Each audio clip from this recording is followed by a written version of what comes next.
আমাদের কালেকটিভ মেমোরিতে রেখা দেওয়ার জন্য কালচারাল অ্যাসেট তৈরি করতে হয়। সেই কালচারাল অ্যাসেট তৈরির কাজটা যেন অন্য কেউ না নেয়। আমি একটা এক্সাম্পল দিই।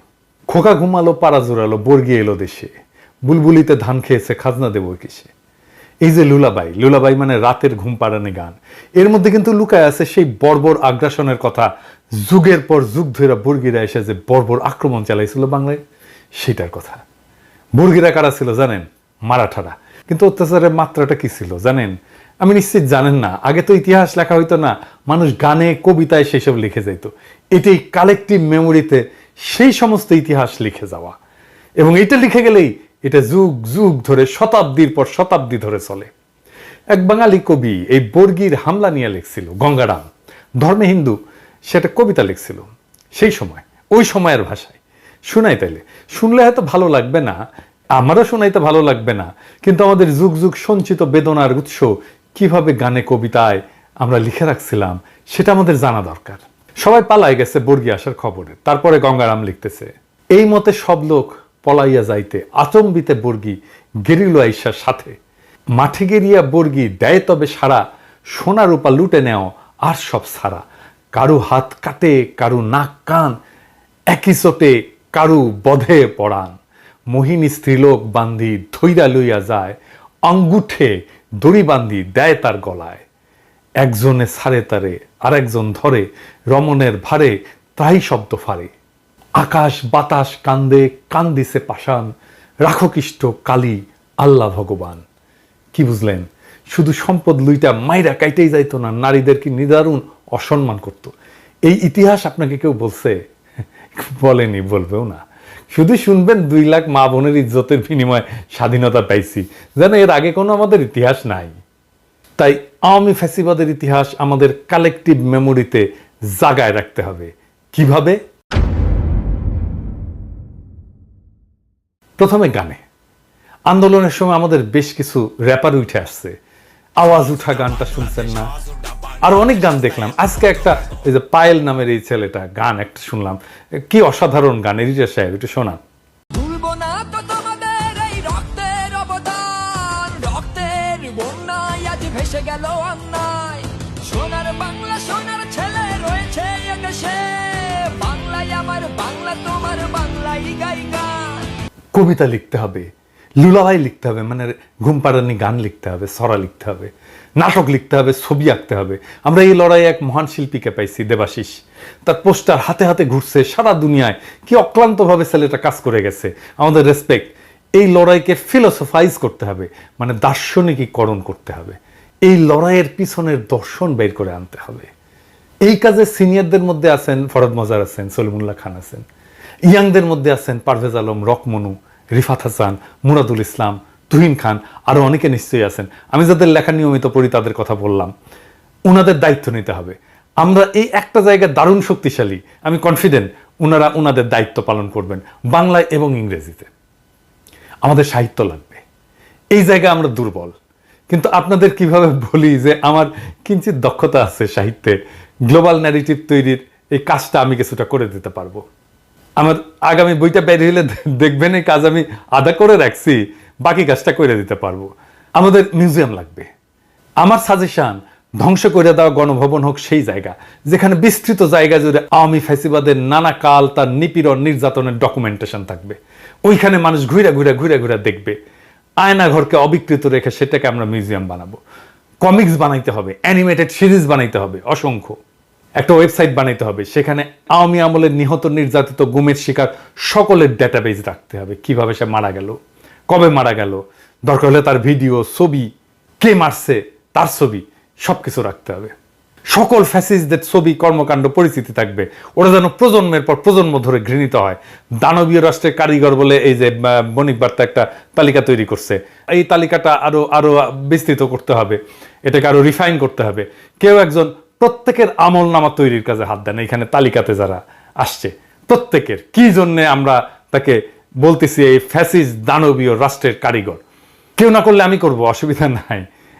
আমাদের সিনেমা বানাইতে হবে, অসংখ্য সিনেমা বানানো যাবে শুধু এই জুলাই আগস্ট বিপ্লব নিয়ে, আন্তর্জাতিক মানের হলিউডের পরিচালক দিয়ে।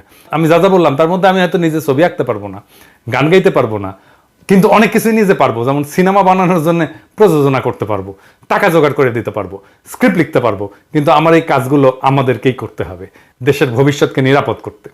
আর একটা জিনিস দোহাই লাগে, কেউ নিজের আখের গোছানোর কথা ভাইবেন না। আর একটা জিনিস লাগবে, সেটা হইতেছে আমাদের একটা ইংরেজি নিউজ চ্যানেল লাগবে আল জাজিরার মতো। খালিদ মহিউদ্দিন এই ক্ষেত্রে ভূমিকা রাখতে পারে। খালিদ মহিউদ্দিন যদি এই দায়িত্ব নেয়, সে এটা পারবে করতে। দরকার হলে আমরা সবাই মিলে টাকা জোগাড় করে দেবো, কিন্তু আমাদের এটা লাগবে। আর ফাইনালি একটা গেমস বানাইতে হবে। কি সেটা? আসেন শুনি। এখানে প্রোটাগনিস্ট হবে ছাত্র আর ভিলেন হাসিনা। হাসিনা শক্তি নেয় তার বাবার স্পিরিট থেকে, বাইরে থেকে শক্তি যোগায় ইন্ডিয়া আর মোদি। পশ্চিমা শক্তি সাপোর্ট করে ইন্ডিয়াকে। হাসিনার কাছে পৌঁছানোর আগে আসে ছাত্রলীগ, পুলিশ। সেই পুলিশ গুম করে, ক্রসফায়ার করে, তারপরে আসে ডিজিএফআই, আয়না ঘরে ঢুকায়। অপশন থাকবে রাস্তার সমাবেশ মিছিল করে শক্তি সংহত করার প্রোটাগনিস্টের, সেটা করতে দেবে না পুলিশ। রিয়েল লাইফ চেহারা থাকবে ভিলেনগুলার সবার, যেমন হাউন আঙ্কেল থাকবে, বিপ্লব থাকবে, মনিরুল থাকবে, প্রদীপ থাকবে, ওদের মতোই চেহারা থাকবে। ছাত্রলীগের সাদ্দাম টাদ্দামের মতো চেহারা থাকবে। তারপরে ওই আমুটা আজিজ টাজিজের মতো চেহারা থাকবে, বেনজিরের চেহারা থাকবে। নির্বাচনে হারানোর চেষ্টা থাকবে, সেটা 900 ভোট করে হোক, দামি নির্বাচন করে হারা দেওয়া হবে। বেনজির থাকবে, ক্রসফায়ারে মারা গেলে খেলা শেষ। আদালত থাকবে, এবং আদালত কিভাবে রিমান্ড দেয়, কিভাবে ফরমাইশি রায় দেয়, দিয়া কিভাবে প্রোটাগনিস্টকে বিপদে ফেলে। গ্রেপ্তারের পরে একটার পর একটা লেভেল ক্রস করার পরে আসবে ফাইনাল স্টেজ, পুলিশের সাথে যুদ্ধ। সরাসরি গুলি, ছাত্রলীগ পুলিশ একসাথে আইসা হামলা করবে, হেলিকপ্টার দিয়ে গুলি করবে, স্নাইপার দিয়ে গুলি করবে, শহীদ হওয়া থাকবে। এইসবের পরে হাসিনার পরাজয়। পরাজয়ের নানা অপশন থাকবে। একটা হাসিনার পলায়ন, একটা থাকবে হাসিনাকে গ্রেপ্তার, অথবা হাসিনাকে হত্যা করা নির্মমভাবে। আমি চাই বাংলাদেশি টিম এইটা করুক। আমরা আমাদের কালেকটিভ মেমোরিতে, ভার্চুয়াল মেমোরিতে আমাদের ভবিষ্যৎ প্রজন্মকে আমরা ট্রেন করতে পারবো, দেখাইতে পারবো আমরা কোন লড়াইটা করে আসছিলাম। আমাকে জানান যদি কোনো টিম এটা করতে চান। ফান্ডিং আমি ম্যানেজ করব, কিন্তু এই গেমস লাগবে। আওয়াজ দিবেন কে করতে চান। বাংলাদেশি টিম না এলে আমি কিন্তু পশ্চিমেই বানাবো, এটা কিন্তু বানাবই। সবশেষে আমাদের আরেক শহীদের গল্প, আমাদের আরেক হৃদয়ের রক্তক্ষরণের গল্প। একজন লিখছেন, একজন শহীদের শিক্ষক, কোচিংয়ের শিক্ষক। উনি লিখছেন, আমার কোচিং যখন শুরু করি তখন আমার 4 জন শিক্ষার্থী ছিল। জিদান, উৎসব, আদ্রিতা আর একটা মেয়ে। ওরা তখন এসএসসি পরীক্ষা দিবে। আস্তে আস্তে জিদান উৎসবের সাথে ভাইয়ের মতো সম্পর্ক হয়ে গেল। একদিন ওদের সাথে চায়ের দোকানে বসে আড্ডা দেওয়ার সময় ব্যাগ ঘাড়ে একটি ছেলে আসলো। তখন কিন্তু সন্ধ্যা, ছেলেটা জ্বলতেছিল, নুরানি চেহারা। আমি মনে মনে ভাবলাম, এত সুন্দর দেখতেও ছেলে হয়। ছেলেটার কেউ না, আমার ফারহান। আপনারা যাকে ফারহান নামে চিনেন, আমি তাকে ধলা বলে ডাকতাম। কেননা ও এত ফর্সা ছিল যে ওকে ধলা বলে ডাকতাম। আমাকে ফোন করে বলতো, ভাই আমি ফারহান বলছি, কিন্তু যতক্ষণ না ধলা বলতো আমি শুনতাম না। ফারহান কোরআনের হাফেজ, সুন্দর কোরআন তেলাওয়াত করত। কিন্তু যেদিন আমার কোচিং আসলো সেদিন আমি বুঝলাম যে ও শুধু দেখতে সুন্দর বিষয়টা এমন না, ওর মেধা তার থেকেও প্রখর। কোনো জিনিস ওকে বুঝিয়ে দিলে সেটা 2 বার পড়া লাগতো না, অনেক দিন ধরে মনে রাখতে পারতো। আমার কানে এখনো বাজে। ও আমাকে বলতো, ভাই তুমি যেভাবে জিদানকে বানাইছো আমাকে অমন করে বানায় দাও। ওর অবস্থা এতটাই খারাপ ছিল যে পাশ করতো কিনা সন্দেহ ছিল। আমি ওকে একা একা পড়িয়ে ঠিক করেছি। এমন অনেক সময় হিসে রাত 3টায় আমাকে ফোন করে বলছে, ভাই পড়তে না মন চাচ্ছে না, একটু মোটিভেশন দাও। আমার সাথে যেদিন লাস্ট দেখা সেদিন 2 ভাই হাঁটতে হাঁটতে কত কথা, ভাই ইন্টারে ফাঁকি মারা যাবে না, এই করা যাবে না, কত কথা। কিছু হলেই আমাকে বলতো, ভাই কি করব, এটা করা ঠিক হবে কি? কোনো মেয়ে ওকে প্রপোজ করে ভয়েস দিল, সেটা আমাকে পাঠায় বলতো, বলো ভাই কি করব। আমার পাগলটা। তারপর এসএসসি পরীক্ষা দিল। কেমিস্ট্রি পরীক্ষার আগের একদিন ছুটি ছিল। ওর যেহেতু অনেক গ্যাপ ছিল, ও ভয়তে একদিন গ্যাপে একটা লাইনও পড়ে নাই। এবার আসছে আমার কাছে পরীক্ষার আগের দিন। ওই দিন আমি এবং ফারহান, জিদান এদের নিয়ে রাত 11টা পর্যন্ত কোচিংয়ে পড়াইছি। এই দেখেন সেদিন রাতের ছবি।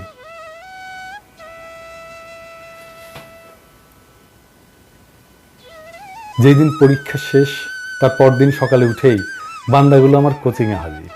কারণ কি, তাদের টাকা দিতে হবে। ওই দিনের কথা তো আমি ভুলবই না। ওই দিন যা করছে এবং আমার পঞ্চপাণ্ডবগুলা, আল্লাহ এখনো হাসি পায়। তারপর যেদিন রেজাল্ট দিবে তার আগের দিন রাত 12টা পর্যন্ত আমাকে কোচিংয়ে আটকায় রাখছে। কারণ কি?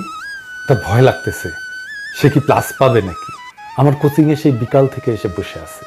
আমি অন্য ব্যাচের ক্লাস নিচ্ছি আর মাঝে মাঝে এদিকে এসে বলতেছে, ভাই প্লাস কি পাবো? ও ভাই কও না, তুমি যা কও তাই তো হয়। ওর প্রেশার দেখে আমি ওকে চায়ের দোকানে নিয়ে গেলাম, গিয়ে চা স্প্রাইট খাওয়াইলাম, আইসক্রিম খাওয়াইলাম এবং কিছু টাকা দিয়ে বললাম আরও খা। পরে অনেক রাতে সে আমাকে ছাড়লো। রেজাল্টের দিন সবাই আগে মা বাবাকে জানায়, আর ফারহান সবাই আমাকে ফোন করে জানিয়েছে। দুপুরে খুশির ঠেলায় আমাকে জড়ায় ধরে কি যে করলো আল্লাহ। তারপর বিকালে ওর খালাকে নিয়ে আসলো মিষ্টি খাওয়ানোর জন্য। ওই যে পাঞ্জাবি পরা ছবিটা ওই দিনের। এরপর শুরু হলো আসল যন্ত্রণা। ভাই আমার গ্যাপ পূরণ করে দাও, আমি এসএসসিতে যা করছি ইন্টারে তা করবো না। নটরডেমে পরীক্ষার জন্য কিছুটা প্রিপারেশন নিল, পরে আবার সেই রেসিডেন্সিয়ালে ভর্তি হলো। ফারহানের ইচ্ছা ছিল দেশের বাইরে চলে যাওয়া, কিন্তু আমি ওকে বলছিলাম যে অন্তত ইন্টার দিয়ে অ্যাডমিশন নিয়ে যেন বিদেশে যায়। ও আমার কথাই বলল, ঠিক আছে ভাই আমি অ্যাডমিশন দেবো বুয়েটের জন্য, কিন্তু চান্স পাইলেও কিন্তু বিদেশে যাব। আমি আমার এই পঞ্চপাণ্ডবকে বলছিলাম যে ওদের মধ্যে কেউ বুয়েটে চান্স পেলে আমার R15 বাইক তার। ফারহান আমাকে চ্যালেঞ্জ করছিল যে ও চান্স পেয়ে দেখাবে। আপনারা যে পোস্টটা ভাইরাল হতে দেখছেন যে ওর বইয়ের টেবিলে ফান্ডামেন্টাল ফিজিক্স ছিল, ওইটা ওই কারণেই। ওর জিদ অনেক ছিল, যা বলতো তাই করবে। ইন্টারে ক্লাসের সময় মনোযোগ দিয়ে ক্লাস করতো। ওর হাসি, আল্লাহ এত সুন্দর হাসি, আসলেই ভোলার মতো না। দিনের মধ্যে বাসায় থাকতো কম, আমার কোচিংয়ে এবং জুয়েলের চায়ের দোকান থাকতো বেশি। আমার কাছে 2 মাস পর পর ওর বাবা বাসা চেঞ্জ করে বেলি রোডে নিয়ে যায়। সেই বেলি রোড থেকেও আমার কাছে পড়তে আসতো 2 থেকে 3 ঘন্টা জ্যাম ঠেলে। আমি বলতাম এত কষ্ট করে কেন আসিস? ও বলতো, ভাই তোমাকে না দেখলে আমার ভালো লাগে না। হায় রে আমার ভাই, কি করে ভুলবো রে আমার ভাই। আমাকে বলতো, ভাই বেলি রোডে তুমি একটা শাখা দাও, আমি ছেলে পেলে ম্যানেজ করে দেবো। তাও সে আমার কাছে পড়বেই। ওরা আমার স্টুডেন্ট না, ওরা আমার ভাই। তারপর ওর কষ্ট দেখে আমি বললাম, সব বই শেষ কর, তারপর পরীক্ষার কিছুদিন আগে আসিস, আমি বায়োলজি ক্লিয়ার করে দেবো। শেষে 6 মাস মতো আমার কাছে পড়তে পারে নাই, কিন্তু সে আমাকে দেখতে মাঝে মাঝেই আসতোই। আমি যেই দিন পোস্ট দিলাম যে যারা আন্দোলনে অংশ নেবে তাদের জন্য বায়োলজি সিকার্সের পক্ষ থেকে সব কোর্স ফ্রি, সেখানে ফারহান আমাকে লিখছে, আগস্টে আসছে কিন্তু ভাই, ফিস কিন্তু মাফ। যেদিন মারা গেল সেদিন আমাকে আমার আরেক শিক্ষার্থী ফোন করে বলতেছে, ভাই ফারহান নামের কেউ কি তোমার কাছে পড়তো? ও নাকি মারা গেছে। আমি ঘুমাইছিলাম, আমি লাফ দিয়ে উঠে পড়ছি। পরে জিদানকে ফোন দিলে জিদান আমাকে বলে, আবিদ ভাই আপনার ধলা নাই। গুলি এসে একটা ফারহানের ঠিক কপালের মধ্যে আর 2টা বুকে লাগে। হাসপাতালে নিলে জানায় যে ও মারা গেছে। আমার চোখ দিয়ে কখনো পানি পড়ে না। যারা আমাকে চিনে তারা জানে যে আমি সারাক্ষণ হাসি, কিন্তু ও মারা গেলে আমার কান্না থামছিলই না। ওর লাশ যখন দেখি তখন ওর মুখে হাসি ছিল, হাসতেছিল আমার ভাই। ফারহান ভাই আমার এই বাংলাদেশের সকল শিক্ষার্থী, সকল জনগণ সবাই ভুলে গেলেও তোর আবিদ ভাই তোকে ভুলবে না। তোর আবিদ ভাই সারা জীবন তোকে মনে রাখবে। তোর রক্তের বিনিময়ে যে স্বাধীনতা আমরা পেয়েছি সেটি রক্ষার্থে কাজ করবে। ওপারে ভালো থাকিস ভাই, আল্লাহ তোকে জান্নাতুল ফেরদৌস নসিব করুক। সকলে আমার ভাইকে মনে রেখেন, ভুলে যাইয়েন না, ওর জন্য দোয়া করেন। এমন হাজারো তাজা প্রাণের বিনিময়ে আমরা ফ্যাসিবাদকে হটিয়েছি। এই বিজয়কে বেহাত হতে দেব না। ইনকিলাব জিন্দাবাদ।